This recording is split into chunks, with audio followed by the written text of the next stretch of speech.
Choice. It's Mya Melody here, and I am sitting here in the studio. I have the pleasure of talking with, this is a guy of many hats right now. Hip-hop pianist, musician, band leader, music director, producer, MC. This is Oakland native Kev Choice. How are you? Doing good. How you doing? Good.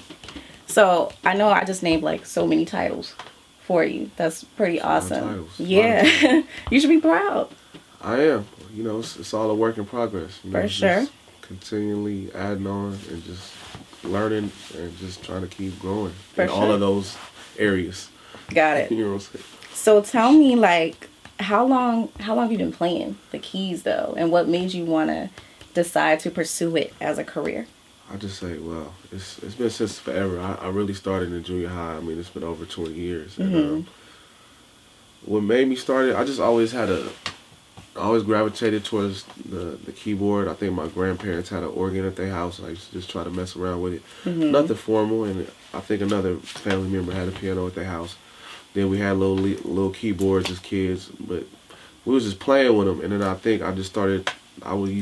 I remember back now. I was like, I used to actually spend a lot of time trying to figure it out. And then I started taking formal lessons when I got into junior high at Westlake. Okay. Here in Oakland. So and that kind of started my actual process of really becoming a real pianist and a musician. So. Okay. So you're classically trained.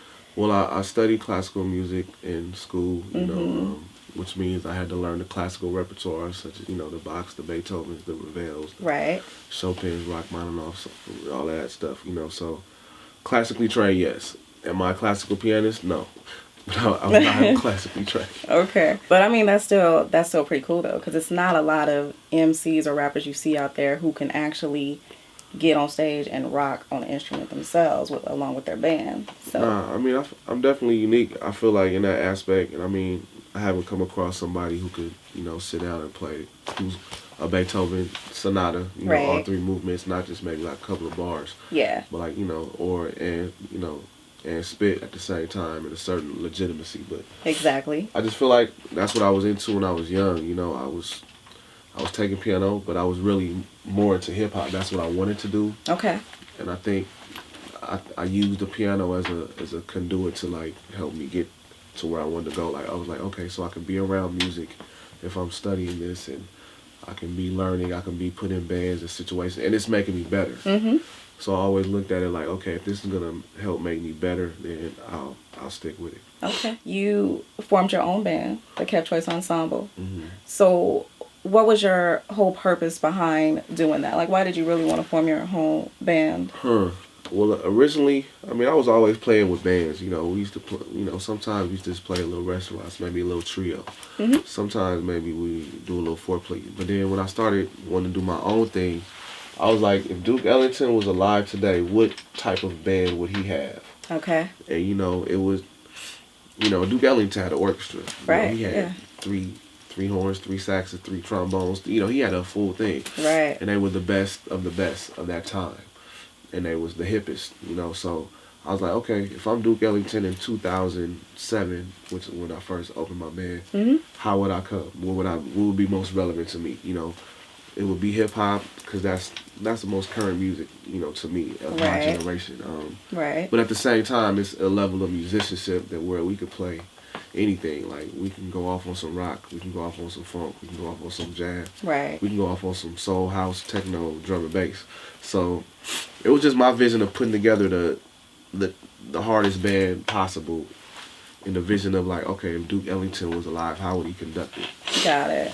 Yeah. Okay, cool. You've opened up for plenty of people from like Mos Def and Robert Glasper, and I know you've toured with some local people like Ledisi and Guapale, but probably one of your biggest accomplishments was when you were named music director for Miss Lauryn Hill and her tour. Like, that's pretty awesome. I was. So my question to you would be, what was that experience like? I mean, you're working with such an awesome artist such as herself, but to be able to go on this worldwide tour and working with her band and probably seeing more ins and outs into the industry. So what was that experience like? Like, what did you learn from being on that tour with Miss Hill?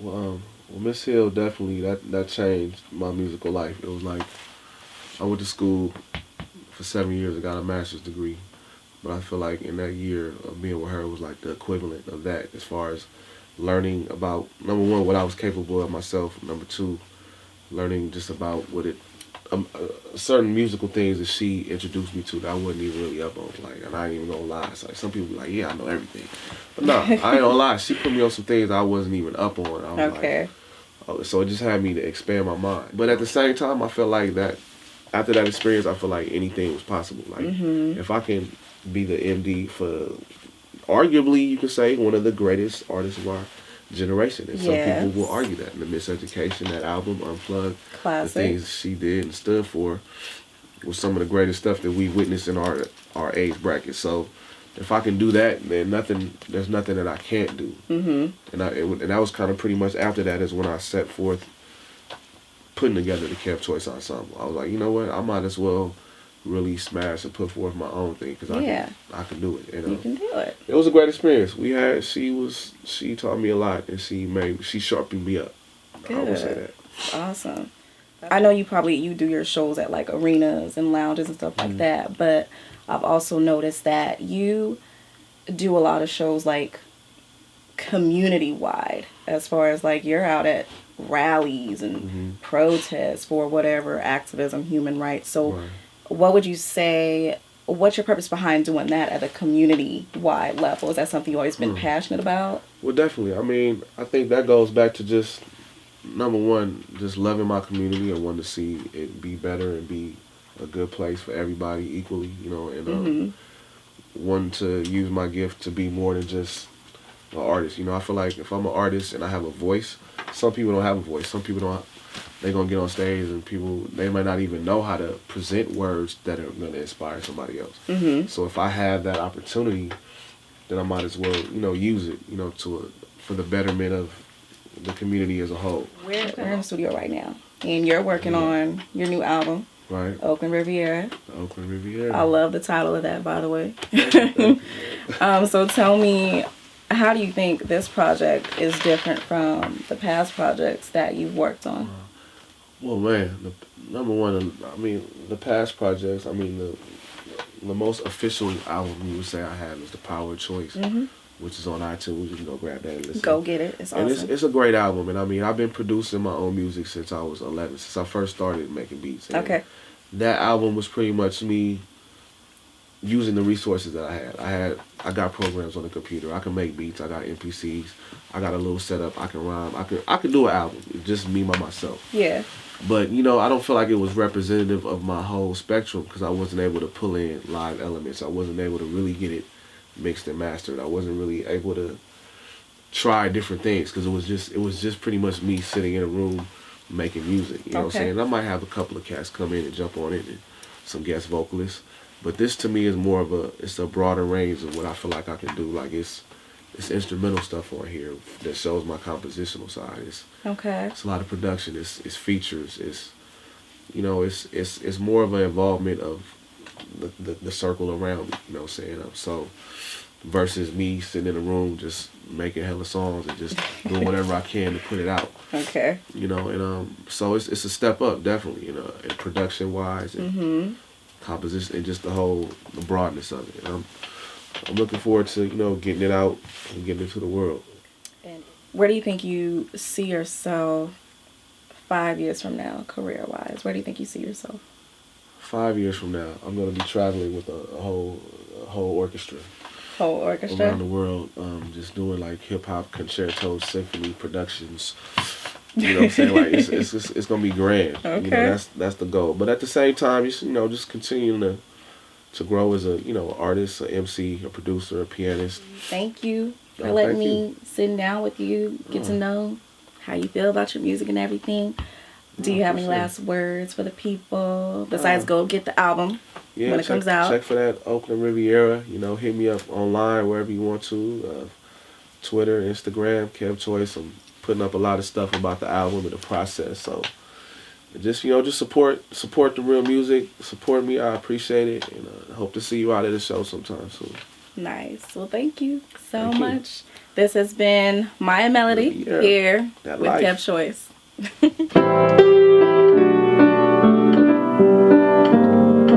This the type of music in my mind when I first wake up. Keep the styles original so you ain't gonna mistake us. We about to run the game, the kick's already laced up. That's about as good as when Curry put a tray up, or better yet a layup. We about to bring the bay up. Always been committed, represented it from day one. Overcome the struggle, constant hustle in my nature. Know when to hold them and fold them, go with the flow like a sailor. Flow is cold as a glacier, flow is deep as a crater. I'm just thinking my mind and my brain is infinite layers. Music take you to places, make your crib feel like a resort. Front porch or airport, let's take off to a struggle non-existent. Pain just a figment of your imagination. Sunshine blizzard, blue sky glistening, life no limit. We on a vacation Riviera, and you ain't even gotta go far. Right. You can have it right where you are. Everybody living like stars.